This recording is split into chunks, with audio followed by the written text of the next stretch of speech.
I bled out on an operating table while my parents partied at my sister's gala, saying I was overdramatic. After my recovery, I silently erased them from my life. The last clear thing I remember before everything went black was the ceiling above the operating table. Those white tiles with tiny little holes started to swirl as my vision blurred, like the whole room was slowly tilting away from me. I could hear voices, but they sounded underwater. A nurse calling out numbers, someone saying my blood pressure was dropping. Another voice, firm and tense, telling everyone to stay focused. Somewhere in that fog, one sentence cut through everything. "We're losing him." It didn't sound real at first. My brain tried to reject it, like, no, that's not about me. That's about some other guy. But I was the only guy on that table. I was the one with tubes in my arms and a chest that suddenly felt way too tight. Here's where it gets insane. While my heart was fighting to keep going, 12 miles away at the Grandview Hotel, my parents were lifting champagne glasses into the air. The ballroom was glowing with soft lights and flowers. A live band was playing. My sister Amber was the star of the night, hosting her big charity gala. Cameras flashed as she posed in a gold gown, smiling like her life was perfect. A few hours before that, I had called my parents begging them to take my pain seriously. They told me I was being dramatic. They told me to take some medicine and stop making everything about myself. Now, as the numbers on the monitor crashed, the hospital started calling them over and over, trying to tell them their son might not make it. The calls went unanswered. They declined the unknown numbers so they could stay present for the event. They were posting pictures with captions like, "Family is everything," while my heart actually stopped for 41 seconds. So, yeah, while they were toasting my sister's big night, I was technically dead. To understand how it got that bad, you have to go back to that morning. The pain woke me up at 6 a.m. on the dot. Not a normal stomach ache, not the kind you roll over and sleep off. This felt like someone reached inside my gut, grabbed a fistful of something important, and started twisting. Sharp, deep, and relentless. I tried rolling onto my side, onto my back, curling up into a ball. Nothing helped. Every tiny movement made it worse. At first, I tried to be logical about it. I told myself it was probably just food poisoning. The night before, I'd grabbed Thai from this little place on 5th. I blamed the chicken. I lay there in the dark doing that dumb bargaining we all do. If I can just get through today, I'll go to the doctor tomorrow. I had an important presentation at 9 a.m. A potential client worth $200,000 to the firm. I'm Dennis, by the way, 28 years old, junior architect. Always trying to prove I'm worth the salary and the second chances. By 7 a.m., I was in the bathroom, gripping the sink with both hands, sweat pouring down my face even though the apartment was cool. The pain had moved to my lower right side and focused there, like a hot knife jammed in and slowly turned. I splashed cold water on my face, hoping it would somehow snap my body out of whatever was happening. That's when I made the mistake of calling my mom. I hid her name in my contacts and listened to the phone ring. Once, twice, 3 times. On the 4th ring, Patricia picked up, already sounding annoyed. "Dennis, it's early. What is it?" I was half bent over the sink, trying to breathe. "Mom, I'm really sick. My stomach hurts so bad. Something's wrong." Instead of concern, I got a sigh. The kind of sigh that says, "You're already bothering me." "You probably ate something bad," she said. "Take something from the medicine cabinet and lie down. We have your sister's gala tonight.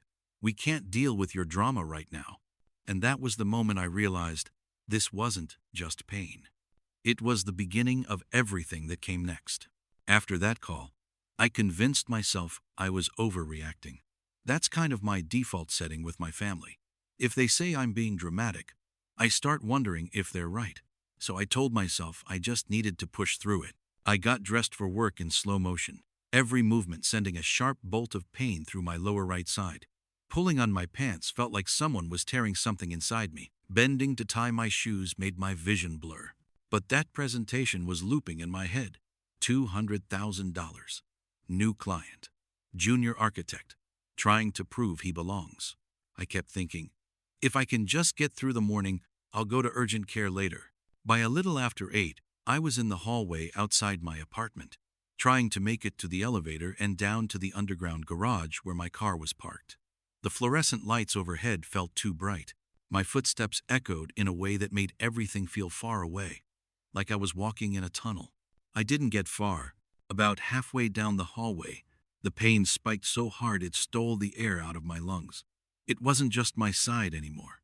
It was my whole midsection and back, radiating out in waves. My legs just gave up. I grabbed for the wall and slid down, ending up on the floor with my knees pulled halfway to my chest, sweat soaking through my shirt. I don't know how long I stayed like that, just trying to breathe. That's where Mr. Carson found me. He's my neighbor, 72 years old, retired postal worker.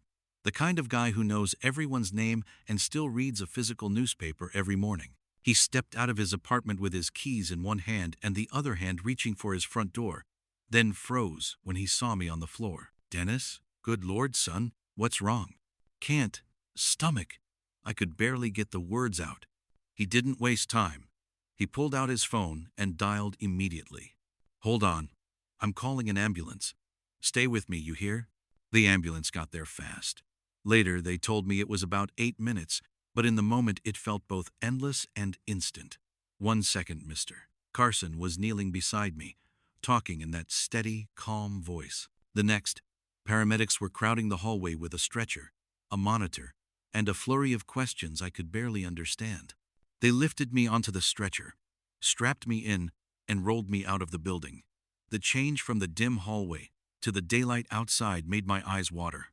I remember the sound of the doors slamming on the back of the ambulance and the sirens starting up, high and sharp, cutting through everything. Inside, one paramedic wrapped a cuff around my arm, while another placed an oxygen mask over my face. "On a scale of 1 to 10, how bad is the pain?" someone asked. 10, I managed. "Maybe more?" They exchanged a quick look that was not reassuring. By the time we rolled into the emergency room, my world had shrunk to 3 things: the pain, the beeping of machines, and the sound of people saying my name. Bright lights, fast footsteps, the smell of disinfectant that somehow made everything feel more real. A doctor pushed on my abdomen, moving slowly until his hand reached the lower right side. When he pressed there, white-hot agony shot through my body. I yelled, or tried to. It came out more like a broken sound. "Okay," he said, voice firm. "We need a CT scan right now." They wheeled me down a corridor into a room with a large machine that hummed as it moved around me. I stared up, trying to stay still, breathing in shallow, shaky breaths. "Dennis, your appendix has ruptured. You're septic. The infection is spreading through your abdomen. We need to operate immediately. If we don't, you could die." The word "die" landed like a punch. This wasn't food poisoning. This was life or death. The doctor's words were still echoing in my head when he asked the next question. "Do you have family we can call?" My mind went straight to my parents, even after everything. I rattled off their numbers with shaking hands while a nurse wrote them down. They started prepping me for surgery, placing IV lines, hanging bags of fluids and antibiotics, fitting a monitor around my chest. The room felt colder all of a sudden. While they moved around me, I grabbed my phone. If they heard it from me, maybe they'd understand. I called my mom first. It rang and rang before going to voicemail. I hung up and tried my dad. He answered on the 6th ring, sounding rushed. "Dennis, we're getting ready for the gala. Your mother told me you're feeling sick. Just take some medicine and rest. We'll check on you tomorrow." "Dad, listen," I said, forcing the words out through the pain. "I'm in the ER. My appendix ruptured. They're saying I need emergency surgery right now. This is serious." There was a pause, then a tired, annoyed sigh. "Oh, come on. You always do this." "Do what?" My voice cracked. "Every time something important is happening for Amber, you suddenly need attention," he said. "You did this at her graduation. You did it at her promotion dinner. We're not falling for it this time. Take some aspirin, get some sleep. You'll be fine. We have to go." "Dad, please." The line went dead. I stared at my phone like it had betrayed me. My heart was pounding, but not from the sepsis. I tried Amber next. She picked up on the first ring. "Dennis, I heard you're trying to guilt Mom and Dad into skipping my gala. That is really low. Even for you. I'm in the hospital, I said. I'm not making this up. My appendix burst. I'm going into surgery. How convenient, she snapped. The timing is just perfect, isn't it? This is my night. I have worked for months on this. Can you just be supportive for once in your life? Before I could answer, she said, Goodbye, Dennis. I hope you feel better, but you need to think about what you're doing to this family. Then she hung up. After that, there wasn't much left to say. A nurse gently took the phone from my hand and set it on the side table. Another adjusted my IV, checking the drip. The doctor came back, his eyes scanning the monitor, then my face. We're taking you to the operating room now, he said. We'll do everything we can, okay?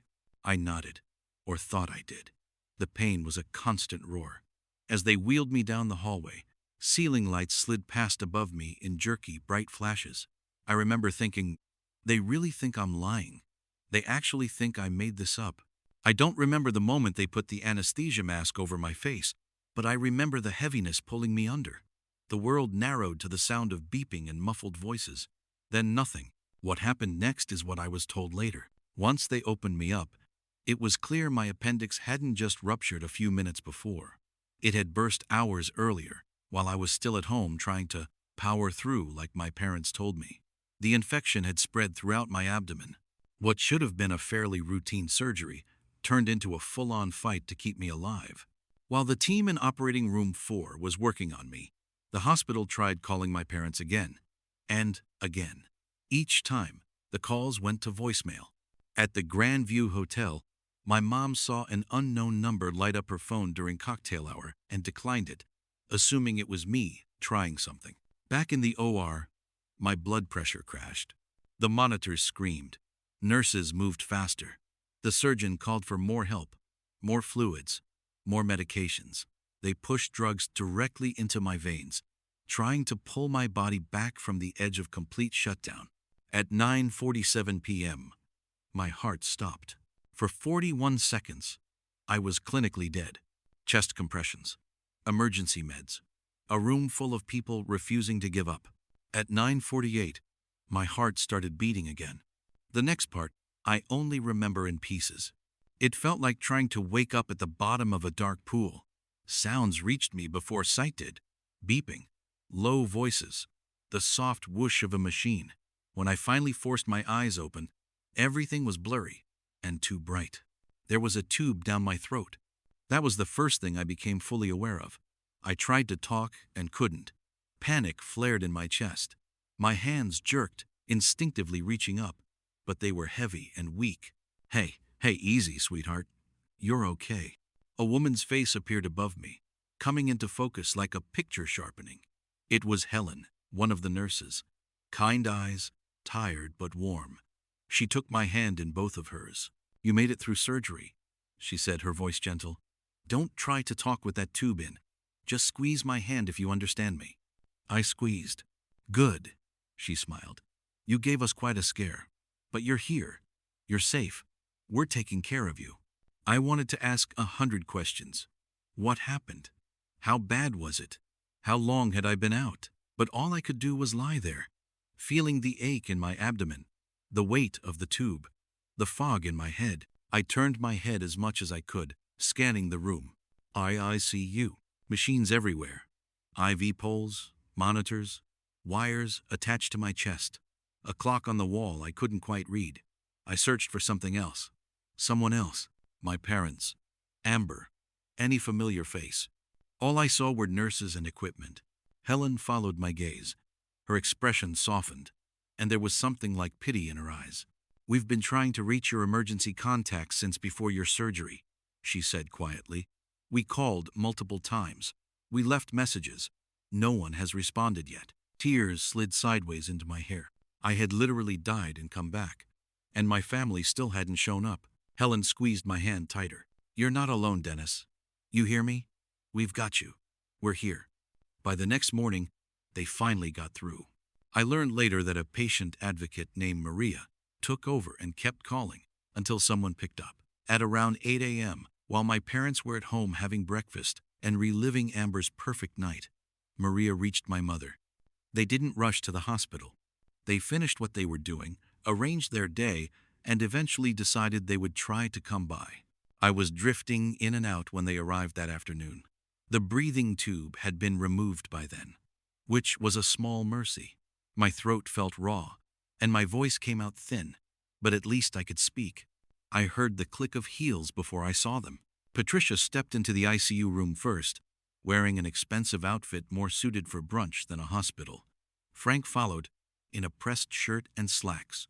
They both had sunglasses pushed up on their heads, like they were just stopping in between events. For a second, I stupidly felt relief. "Dennis," my mom said, approaching the bed carefully like I might stain her clothes. "Oh, honey, look at you." I waited for an apology. Instead, the first real thing she said was, "Why didn't you tell us it was this serious?" I stared at her. "I did. I called you. I told you I was in the ER. The hospital called you 6 times. Frank crossed his arms, his mouth tightening. "You are always exaggerating, Dennis. How were we supposed to know this time was different?" "Because I told you I needed emergency surgery," I rasped. "Because they said I could die. Because they called during the gala." Patricia glanced around, nervous, as if the other patients might be listening. "This is just awful timing," she said. "Amber's event was such a success. We raised so much money, and now we have to deal with this situation." "This situation," I repeated. "You know what I mean.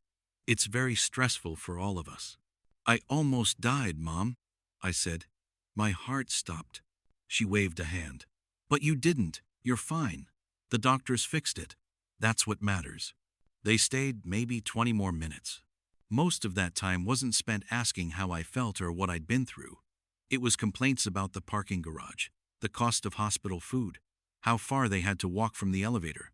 Patricia mentioned how many people at the gala had asked where I was, and how embarrassing it had been to explain that I was under the weather.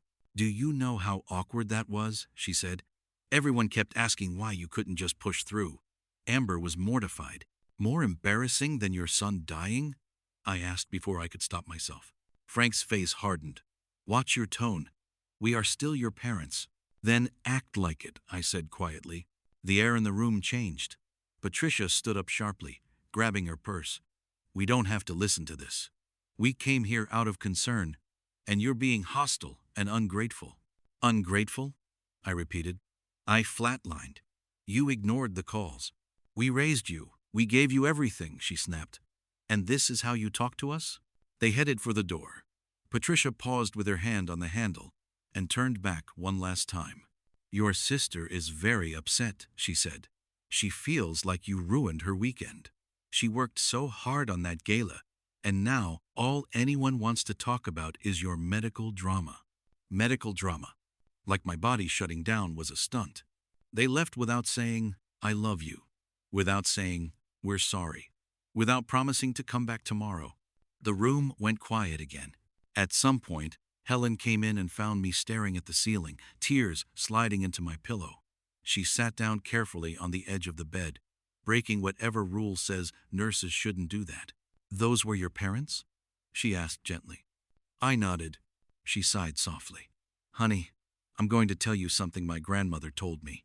You don't owe people anything just because they share your blood. Family is supposed to show up for you. If they won't, you're allowed to choose who your real family is." Something in me shifted when she said that. Over the next 3 days in the hospital, my parents never came back. Not once. No follow-up visit. No quick drop-in before work. No sitting by the bed pretending to care. Amber didn't show up either. She sent one text that read, "Heard you had surgery. Glad you're okay. Still hurt you couldn't just push through for my event. Would have meant a lot." I stared at it for a long time, and then put the phone down without replying. There was nothing I could say that wouldn't turn into another argument about how my near-death experience had inconvenienced her. Meanwhile, people who didn't share a single drop of my DNA showed up over and over. Mr. Carson came twice, shuffling into the room with a small plant in a cheap plastic pot and a stack of magazines under his arm. "Thought you might be bored," he said, settling into the visitor chair like he had all the time in the world. He asked how I was feeling, and actually waited for the real answer. Jason from work appeared one afternoon with a folder and an apologetic smile. "Don't worry about the presentation," he said. We covered it. The client totally understood. I brought some things you can look over when you're up to it, but only if you feel like it. Take the time you need. We've got you. The nursing staff treated me with a kind of steady, quiet care that felt more like family than anything I'd experienced in years. Helen brought extra pudding cups because she noticed I liked them. A younger nurse, Tyler, stayed a little past his shift one night to watch a baseball game on the small TV in my room because he could tell I was lonely. On day 5, Dr. Walsh told me I was stable enough to go home, but recovery would be slow and strict. No heavy lifting, no overdoing it, he said. You've been through a lot. You need support. Do you have someone at home who can help you? He asked. I almost laughed. I'll manage, I said. It hit me then. I actually meant, I'll manage without them. Discharge day should have felt like progress. Instead, it felt like being thrown into deep water without a life jacket. A nurse went over my instructions. Medications, wound care, warning signs. Dr. Walsh reminded me again that the infection had been severe, and my body needed weeks to recover. You've been through a trauma, he said. Be patient with yourself. And seriously, make sure you have help at home. You shouldn't be doing this alone. I nodded, because it was easier than explaining. No one offered to pick me up. There was no, we'll be there at 11. No car waiting outside. I signed the discharge papers, changed slowly into my own clothes, and ordered a taxi on my phone. Just getting from the wheelchair to the back seat took more energy than I wanted to admit. Every bump in the road on the way home felt like it was tugging at the stitches in my abdomen. The ride cost $43. I watched the meter climb and thought how my parents would probably complain about that too. At my building, the stairs might as well have been a mountain. I made it up a few steps before my legs started shaking. I had to stop, one hand on the railing, breathing hard, sweat breaking out along my spine. Dennis, that you? Mr. Carson's voice floated down the stairwell. A second later, he appeared above me, concern written all over his face. You shouldn't be doing those stairs alone, he said. He came down slowly, took my arm, and supported most of my weight as we climbed. Inside my apartment, everything was exactly where I'd left it the morning my appendix ruptured. Dishes in the sink, jacket on the chair. It was like stepping back into a life that didn't fit anymore. Do you have what you need? Mr. Carson asked. Groceries?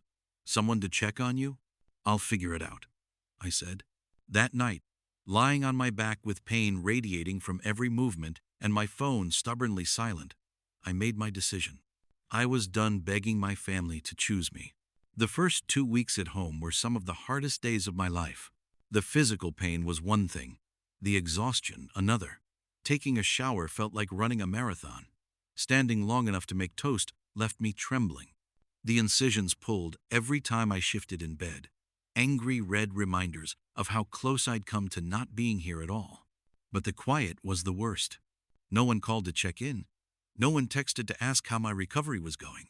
The only messages I got from my family were a group photo from the gala my parents and Amber, beaming in formal wear, and a link to an article praising my sister's charity work. The caption under the photo read, "Family is everything."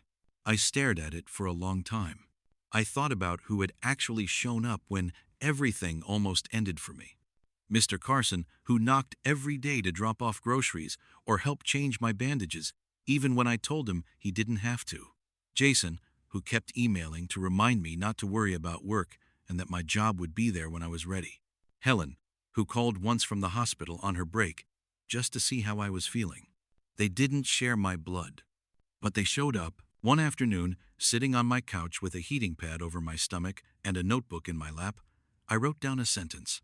Family is made of the people who come when you call or when you can't call at all. I realized I'd been chasing my parents' approval my entire life, bending myself into shapes to seem less dramatic, less inconvenient. I almost died trying to be the version of myself they wanted, quiet, self-sufficient, grateful for scraps. So I stopped. I stopped initiating calls, stopped explaining, stopped trying to convince them my pain was real, physical, or emotional. I didn't send a long message or announce some dramatic no-contact plan. I just let the distance form. And for the first time, it felt like I was choosing myself. People like to say, At least they're your family. As if that alone should be enough to excuse anything. Lying on my couch weeks after almost dying, watching sunlight move slowly across the ceiling, I realized how dangerous that idea can be. Family had become the shield my parents hid behind to dodge responsibility. It was the word they used to demand loyalty without offering basic care in return. Mr. Carson stopped by one afternoon with a container of homemade soup. He fussed over how pale I looked, made sure I took my meds on time, and scolded me gently for trying to carry my own trash bag to the chute. "You're not proving anything by suffering alone," he said, tapping the counter for emphasis. "Let people help you who actually want to." It stuck with me. My parents eventually sent a short message asking when I'd be back to normal and whether I'd be at Amber's next big event. There was no, "How are you feeling?" No, "We're sorry we didn't believe you." Just a calendar question, like I was a seat they needed filled.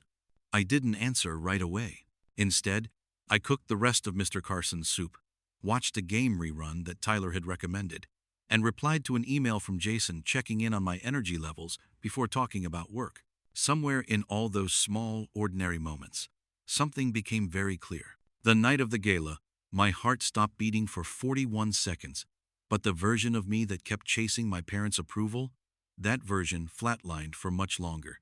The version that always tried to push through so I wouldn't ruin anyone's night, he died on that operating table and didn't come back. The me who woke up decided that love without care isn't love. Blood without effort isn't family. So now here's what I wonder. If you were in my place, if your parents ignored calls while you died on an operating table, then acted like you ruined their weekend, would you still keep trying to prove your worth to them? Or would you, like me, finally decide that family is the people who actually show up when your life is on the line? Let me know what you'd do in the comments.